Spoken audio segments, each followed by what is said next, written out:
Hey folks, we're going to talk. Here's a table. I'm going to give you all the information.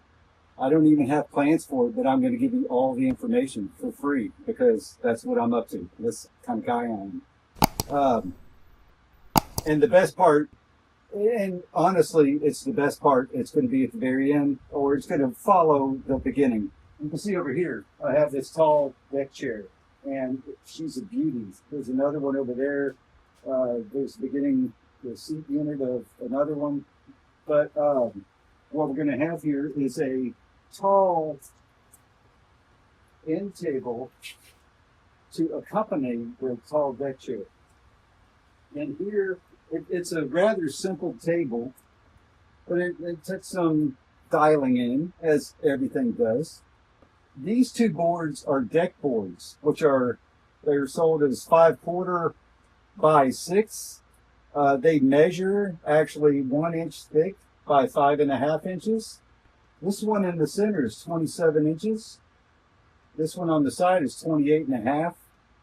And you can see it going down in this direction 1.5 inches because it straddles this 2x6 and it has screws going into it. 2 screws going into it either way.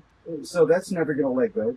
This particular 2x6, that's 18.5 across the bottom of the board because it's on the bevel. You can see out there, you can see over here, it's a bevel 18.5 to the long point, from this long point to this long point, but it's actually this board. The one below it is short to short 18.5 from this short point of the bevel. So you have an 18.5 long to long on top of an 18.5 short to short, and they're centered together. They're screwed together. I even put a liberal amount of glue in there just so it never opens up. And then once those two are together, I cut this one to fit. It sits on top. It covers up those 2 screws, and it's flush here on the end. And same thing on this side. And then we come to these. These are short blocks that I fit underneath. I stick them in there, I mark them, and I cut them. Again, 15-degree bevel. Cut to fit, and then once that's all said and done, and also those are generously glued. I have a 1x4 that is 2.5 inches, obviously by 3/4, and it's cut flush here, which is 5.5. So 1x4 is 5.5. And what I do, I put 2.5 inch screws here, which with all the glue, and a clamp even so it doesn't jiggle around. That holds that together. And then instead of 2.5 inch screws here and then some more screws there, I glue everything, clamp everything, and these are 3-inch screws. So they penetrate everything. 3-inch screw will go through all of that. And with all the glue, it's going to hold forever. It's going to be nice. And that's the base portion. The top piece is 18.5. And you're going to see why that matters a little bit later. But that it's just a straight 18.5. It's centered. This space is the same as this space. And it's got 4 screws going into these boards. 2.5 inch screws. So part of this point is you can make the base any way you want. There's different ways. There's different reasons to make different bases. This base fits with this chair. But now we're going to get into the tabletop. And the tabletop is the best tabletop you're going to find for outdoor furniture if you have a dominant, the DF500 or even the Grande, Grande 725 or whatever it is. But I have the 500. Okay, deck boards. These are all 1-inch deck boards. Cut it 23.5. And they cut 4 of them 18.5. Okay? So, 23.5, your overall table surface is going to be 23.5 squared. And that's going to be a little bit larger than this 18.5 board. And it's going to be a nice square, practically a 2-foot surface, but 23.5 because that's the way it works out.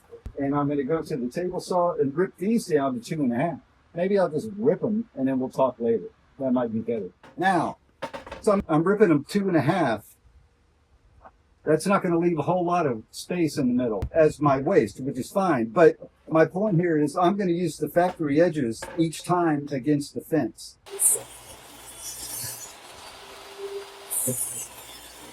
So we had 5 boards, now we have 10 boards, and they're all ripped to 2.5. And what we're going to do, we're going to take our 1/4-inch roundover bit and put a 1/4-inch roundover on all 4 edges of each face of everything. So I got everything ripped, I got rounded edges on everything, and here's how we're going to go down. All of the 18.5 will be in the finger, and then the 2 long ones will be on the exterior, outside. And how that's going to happen, they're going to have a 1/2-inch space in between. What we need to do is lay out for the dominoes now. That's our next step, laying out for dominoes. So if this is 2.5, we need to mark it 1.25 inches. And where's my, here it is. So 1.25 inches. So if you have 1.25 inches, from this center to this center is 3 inches, because you have 2.5 inches plus a 1/2-inch space. So 3 inches plus 1.25 inches is 4.25 inches. So I've got to pull my tape. Now we're going to go every 3 inches and leave a mark. So 4.25, 7.25, 10.25, 13.25, 16.25, 19.25, and 22.25, which happens to be 1.25 inches away from that end. Then I take the corresponding exterior board, I work just like that, and then I need to transfer these marks to that board also. And I'm just putting little tick marks that I could sand off later. So that's what we got. And now we're going to go to the domino. We're going to plunge in at each of these spots on each of these outside boards. And we're also going to plunge into the center, the dead center of each of these. And I'll show you how I do that. What we got here, have you seen this centering device? It's a lovely tool. It's a lovely accessory to the tool. It fits right in here. And then the side arms come in, you lock them into place, one on each side. You have to do some setup, but if you can see right here, put a label on this, it's one that says 2.5 inches. I do enough of this that I bought an additional one of these, and because I wanted to just leave it, set it and forget it. And then I do enough of these at 2.5 inches. I bought a separate one of these. I could just grab it and use it, and I know it's always right. You can see these are set to 2.5. Look at that, snugly fits in there. It holds itself up. It's nice that I don't have to do that every time, because it could be tedious to get it dialed in just perfectly. But if I plunge this at this location, it's exactly the same location as this. It's dead center, side to side. I just have to make sure my up and down is correct. And I've got this depth indicator. I bought this on Etsy. It shows inches. It goes from 1/2 inch, 5/8, 3/4, 7/8, 1 inch, 1.25 inches, 1.5 inches. And it's perfect for times like this. I can use metric eventually, but I understand inches. So drop that in place, pull that down, lock it in place. We're on the tight setting. Everything will be on the tight setting on this one. And the plunge, let me verify my tendon. Because this material is 1 inch thick, I'm going to be using the 8 by 50. The rule of thirds always applies, always applies.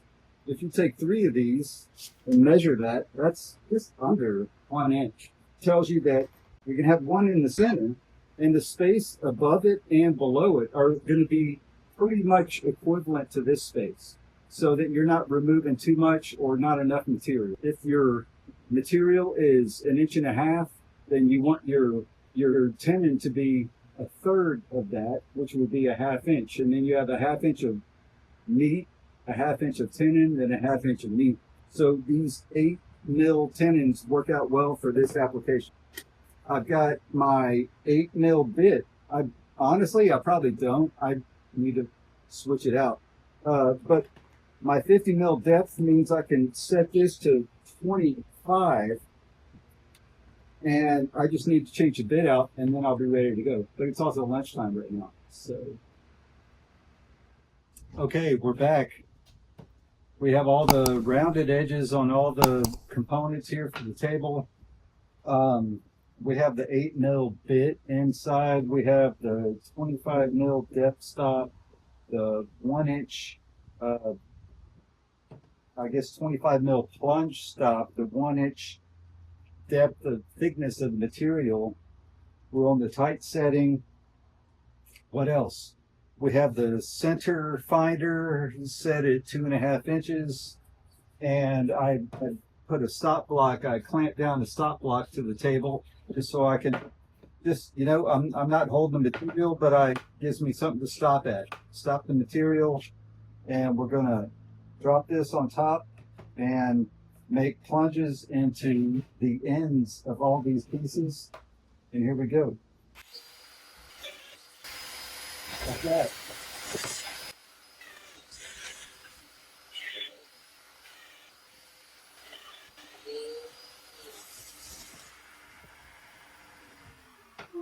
So now we can take the center alignment tool, remove it, set it aside, and we're going to bring the end piece over. So I'm going to line up the center mark on my little tick marks that I have, my alignment marks, and go across there and make all those plunges.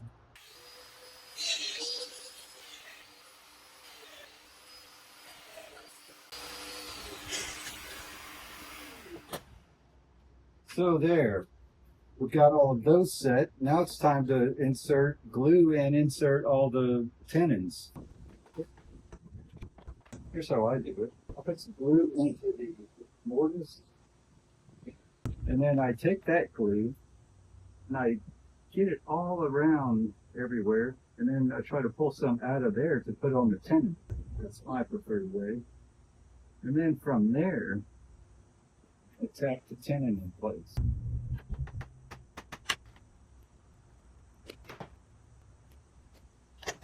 So once the tenons are in place, then I take the center slats and make a determination what's up, what's down. I already have that determined actually. I put a little glue in the end. Same procedure. Get the glue all around, and then the excess glue I put it on the tenon itself. And there it goes. And repeat.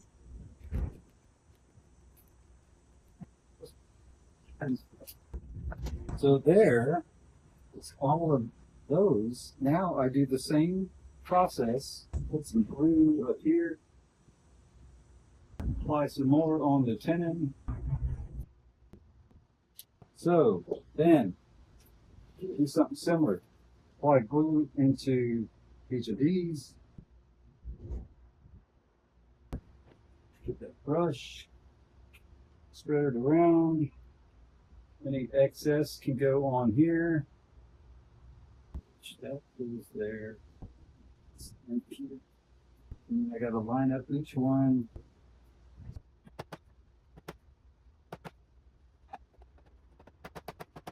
Okay.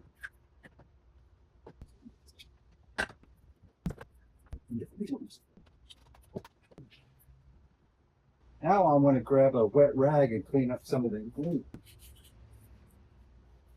And I have the top facing up right now. So if there's more dripping underneath, that'll be less of a concern. That's it for now. That's it for this step, for the clamping, the gluing. So I can put that away. And the last thing I need to do is make the apron. And that won't take very long either. It's also going to be 2.5 inches. I could make it out of 1x, or I could make it out of that 1-inch material.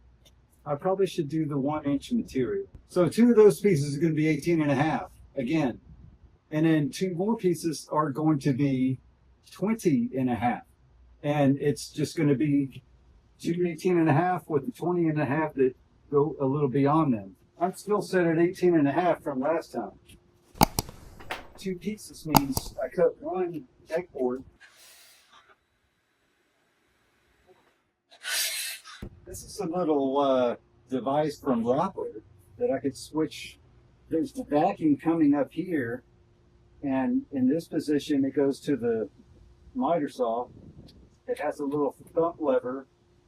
I slide it over and it goes to the table saw. I just have to remember to annually make that switch between saws. It helps a lot. This contraption it helps collect a lot of the dust. And I think these people need to tell you it's not 100% of the dust, but it collects quite a bit of it. And I have some residue that builds up, but I do not have mounds of dust in any stretch of the imagination. Table saw still set at 2.5 from last time. Vacuum to switch over. So, just like the table slats that are over there now, I'll get these to 2.5. But unlike those, I'm not going to put any routed ends on these because these are going to go up against the bottom of the table, kind of in this fashion, and it'll be just a better fit if these aren't rounded over. So I have 2 of them 18.5.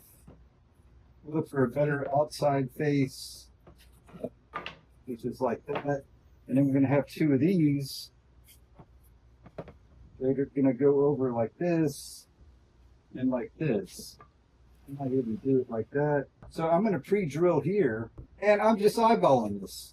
This is 1-inch stock, so I'm going to go over 1/2 inch this way and 1/2 inch down. So kind of like there and kind of like there. On these 2 ends of the board and on these 2 ends of the board. That's what we're doing.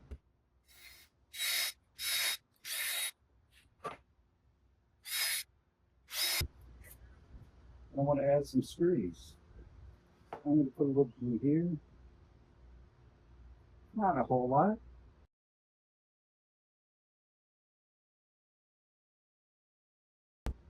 Then I'm using 2.5 inch screws. Leaving the heads flush. You can see here the screws are basically flush, and we'll do the same thing on the other side. Flip that around so you can see. It's going to be here, so clean. I'm going to use the 1/4 inch round over to do this edge right here.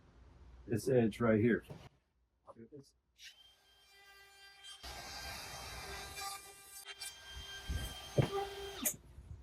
There. Nice, soft, rounded. This will go like this. But now what I want to do is put a couple of pocket hole screws. You need to change this setting. It was at 1.5 inches. I need to change it to 1 inch for this material. And I had to switch my bit out for the one with the 1 inch collar. Our pocket hole screws are going to be to the inside. All I'm going to do is stick this into the corner, but I'm going to use the farthest hole from that corner. And there we go. It's a no-brainer. There's no thinking.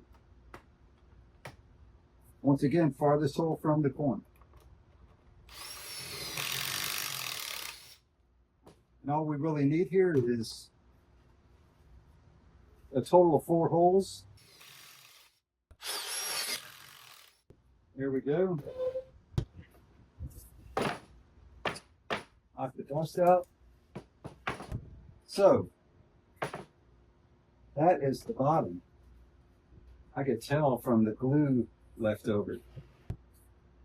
I have my screws in here that are going to go into the outside rail. And these 2 screws are going to go into the outside rail. And my thought process there is whatever wood movement we had, and we're going to have some wood movement because it's outdoors and they're going to expand and contract. They're going to get wet and they're going to dry out. And they're going to do that repeatedly. That's what I love about this design. You don't have mitered corners expanding and contracting. You have open corners. These boards might expand this way. They're not really going to expand in this direction. I think all the movement is going to be shared, and it's going to be like a lung. It's going to breathe together. And then also, as we look at it, this 18.5 length is the same length as these. So the inside of this board is going to be flush with the inside of this board. And this is going to be flush with this part right here. And a good thing about that is when it rains, we're not going to be trapping water everywhere. The water's going to freely escape.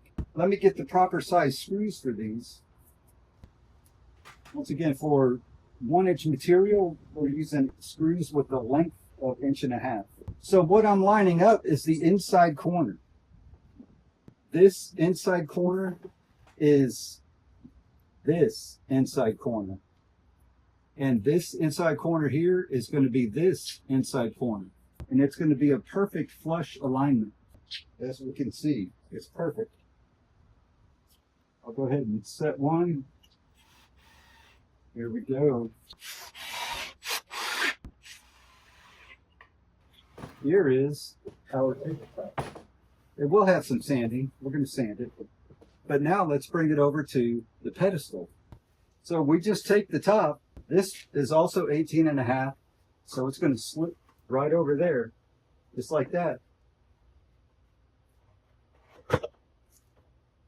And that's it. Except we're going to put a few fasteners here and a few fasteners here. And we're all done.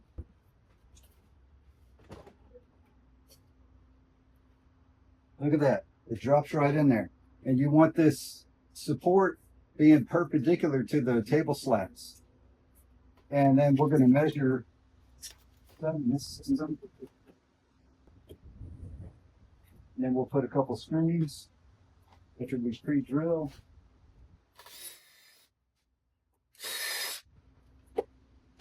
Two 2.5-inch screws.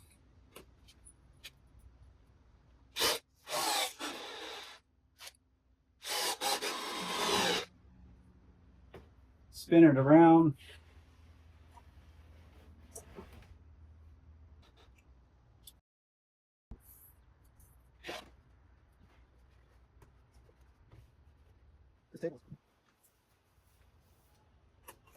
So we just need a little sanding, but this table is complete.